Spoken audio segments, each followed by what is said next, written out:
অনেক সময় দেখা যায় অন্ধকার না হওয়ার আগেও কিন্তু তারা দেখা যায়, চন্দ্র দেখা যায়। একদিন সন্ধ্যাবেলা তালটা দেখো আস্তে আস্তে, আমার নবী করিম সাল্লাল্লাহু আলাইহি সাল্লাম তার দুইজন দৌহিত্র ইমাম হাসান ইমাম হুসেন, তাদেরকে নিয়ে একটা খেজুর গাছের নিচে বসছে।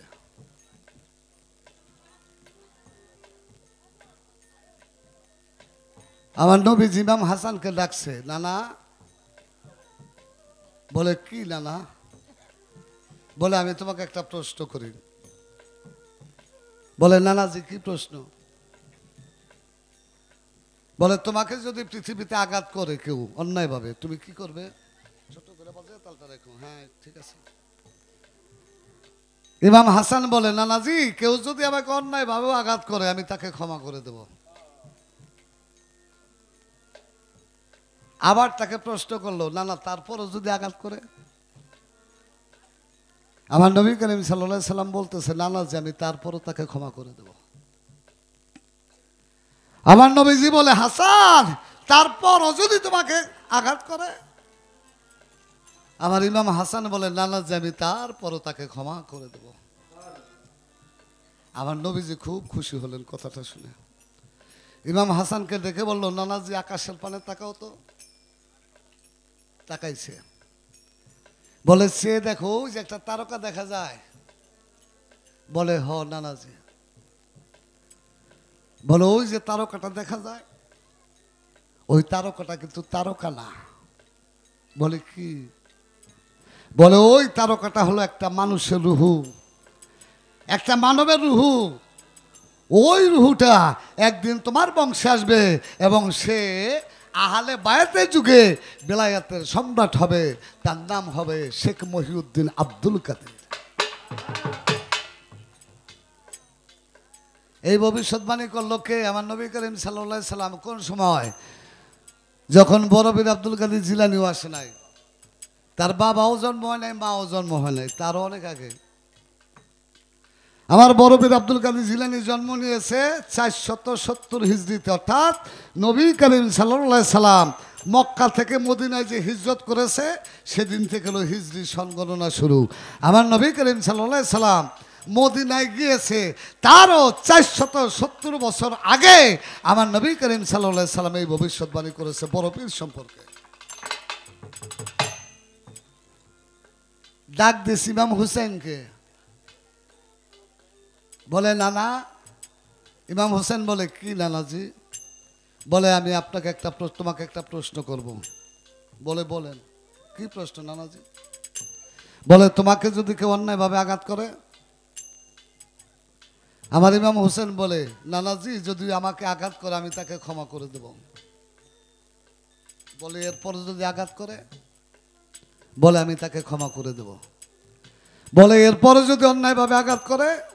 আমার ইমাম হোসেন বলে, নানাজি এরপর যদি সে আমাকে আঘাত করে সেই পৃথিবীর যেই প্রান্তে যেখানেই থাক, আমি ইমাম হুসাইন তাকে এনে ধরে আমি তার প্রতিশোধ নিয়ে ছাড়বই ছাড়ব।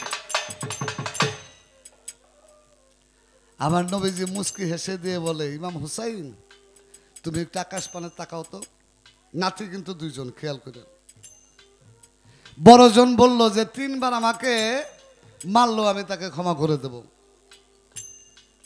আর ছোট ইমাম বলতেছে, নানাজি দ্বিতীয়বার তাকে ক্ষমা করব, কিন্তু তৃতীয়বার তাকে আমি আর ক্ষমা করব না। আমার ইমাম হুসেনকে দেখে বলে, নানাজি আকাশের পানে তাকাও। তাকিয়েছে, বলে এই যে একটা তারা দেখো, তারকা। বলে হ্যাঁ নানাজি একটা তারকা দেখতেছি। বলে ও নানাজি ওই যে তারকাটা সেটা তারকা না, সেটা একটা মানবের রুহু। সে একটা মানুষের রুহু। সে তোমার বংশে জন্ম নেবে এবং তোমার বংশে জন্ম নিয়ে এই দিনটাকে জিন্দা করবে এবং সে আহলে বায়াতের যুগে বেলায়েতের একজন বড় সম্রাট হবে, আউলিয়া হবে। তার নাম হবে মঈনুদ্দিন। মঈন অর্থ জিন্দাকারী, দিন অর্থ ধর্ম, ধর্মের জিন্দাকারী। আমার বাজান প্রশ্ন করছে না তার নাম কি? তার নামটা হলো মঈনুদ্দিন। সেদিন আমার নবী করিম সাল্লাল্লাহু আলাইহি সাল্লাম আমার খাজা বাবা 537 হিজরিতে জন্ম নিয়েছে।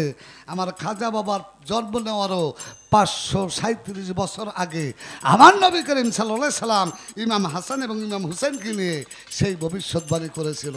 তখন আমার খাজা বাবার বাবাও আসে নাই, মাও আসে নাই, কিন্তু আমার নবীজি সেই ভবিষ্যৎবাণী করে গেছে।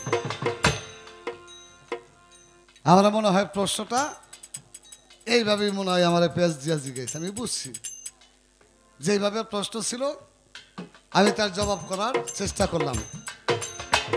যেইভাবে প্রশ্ন ছিল ধর্মরাজা সরে,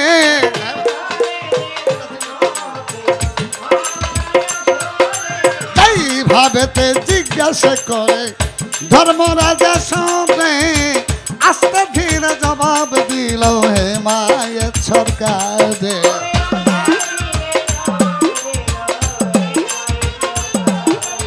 অন্য বাপের পুণ্যরে বেতাই আমি ধন্যবাদ দেই তাদের,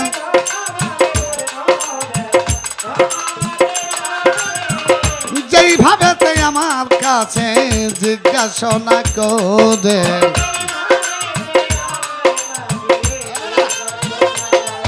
আমি জবাব তাহারে দিলাম গো, আমায় যেইভাবে প্রশ্ন করে জবাব তাহারে দিলাম গো।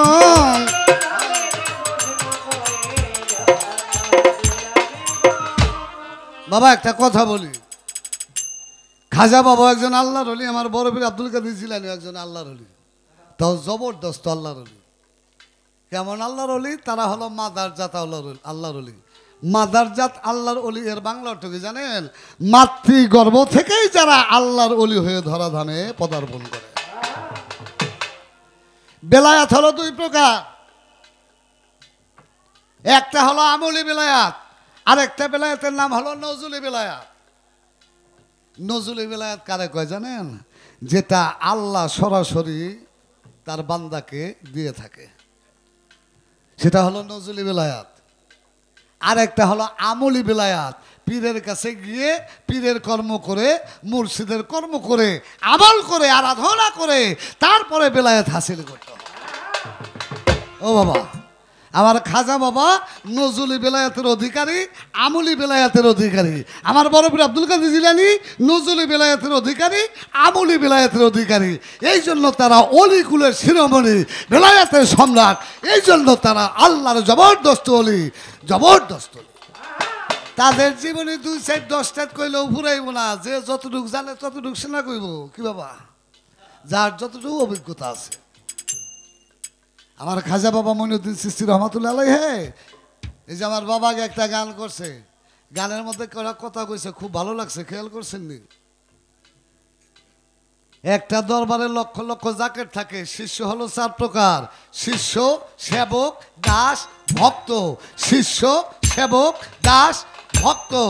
হাজার হাজার শিষ্য থাকে, দাস থাকে, সেবক থাকে, ভক্ত খুব কম পাওয়া যায়। একটা ভক্ত যদি মুর্শিদ পায়, একটা ভক্তের উসিলায় তার কোটি কোটি অভক্তদের মুর্শিদ পার করে নিয়ে যায়। ছোট আমার খাজা বাবা, তার পীরের নাম ছিল হযরত উসমান হারুনি। উসমান হারুনির দরবারে একজন মহিলা গেছে, এক মা গেছে, ছেলের সন্তান হয় না। যাইয়া উসমান হারুনির দরবারে গিয়ে বলে, হুজুর আপনি দেখেন তো আমার ছেলের সন্তান হবে কিনা। আল্লাহ কি কয়? আল্লাহর ওলিরা তো বাবা আল্লাহর সাথে কথা কয়, কি কয় না? কেমনে কয়? আল্লাহর ওলি আল্লাহর সাথে কেমনে কথা কয়? আল্লাহ আল্লাহ করতে করতে যেই মানুষটা আল্লাহ নিকটবর্তী হয়ে যায়, আল্লাহ বলে আমি ওই বান্দার হয়ে যাই। শুধু তাই না, আল্লাহ বলতেছে, কি বলতেছে? আল্লাহ আল্লাহ করতে করতে যেই বান্দা আমার নিকটবর্তী হয়, আমি আল্লাহ তার হয়ে যাই। শুধু তাই না, তার হাত আমি আল্লাহর কুদরতি হাত, যেই হাত দিয়ে সে ধরে। আমি আল্লাহ তার কুদরতি পাও হয়ে যাই, যেই পাও দিয়ে সে চলাফেরা করে। আমি আল্লাহ তার কুদরতি চোখ হয়ে যাই, যেই চোখ দিয়ে সে দেখে। আমি আল্লাহ তার কান হয়ে যাই, যেই কান দিয়ে সে শোনে। আমি আল্লাহ তার জবান হয়ে যাই, যেই জবান দিয়ে সে কথা বলে। আল্লাহ আল্লাহ করতে করতে যেই মানুষটা আল্লাহ রঙের সাথে মিশে গিয়ে আল্লাহ রঙে রঞ্জিত হয়ে আল্লাহ পরিষদের সদস্য হয়, ওই মানুষটার নাম হয় অলি। অলি অলি অলি আল্লাহ। আল্লাহ পরিষদের সদস্য যারা হয় বাবা, আল্লাহর অলি যারা হয়, তারা সরাসরি আল্লাহর লগে কথা কয়। তাকে যা লাগে আল্লাহ দেয়। উসমান হারুনির দরবারে গেছে আমার খাজা বাবা উসমান হারুনির মুরিদ, বাড়ির আঙ্গিনার বাইরে বসে আছে, খানকা ঘরের সামনে দূরে। ওই মাজননী গিয়ে উসমান হারুনির কাছে বলতেছে, এই জগতে আমার একটা ছেলে সন্তানের দরকার। বাবা জান, এই যে আমার মায়েরা বসা, যেই মায়ের সন্তান হয় না, এই মায়ের কিন্তু জ্বালার কোনো অভাব নাই। আমি নিজে দেখছি, যেই মেয়েটার ছেলে সন্তান হলো, এটা স্বামীর বাড়িতে ভালো হয় না, বাবার বাড়িতে ওরে দেখতে পায় না। বাস্তব। যেই মায়ের সন্তান নাই, ও বোঝে সন্তানের জ্বালা। ওই মায়ের সন্তান নাই, গিয়ে পীরকে বলতেছে, ও হারুনি, তুমি একটু আল্লাহর কাছে কইয়া দেখো না, আমার কি কোনো ছেলের সন্তান আল্লাহ রাখছিনি? আমার কামাই খাওয়ার আশা নাই, আমি মইরা গেলে যেন আমার 2 মুষ্টি মাটি দিতে পারে। ও হারুনি, তুমি তো আল্লাহর লোকে কথা কও, দেখো দিয়ে একটু ধ্যান ধরে, আল্লাহ আমার গর্বে কোনো সন্তান রাখছেনি। মা জননী বসা, উসমান হারুনি ধ্যান করে চেয়ে দেখে তার গর্বে কোনো সন্তান রাখে নাই।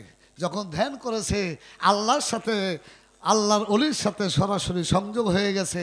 ডাক দিয়া বলে, মাওলা গো, এই মায়ের গর্বে কোনো সন্তান রাখছনি?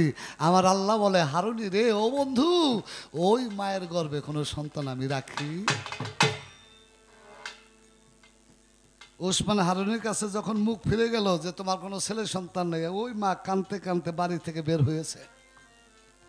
দরবার থেকে বের হয়ে কিছু দূর চলে গেছে।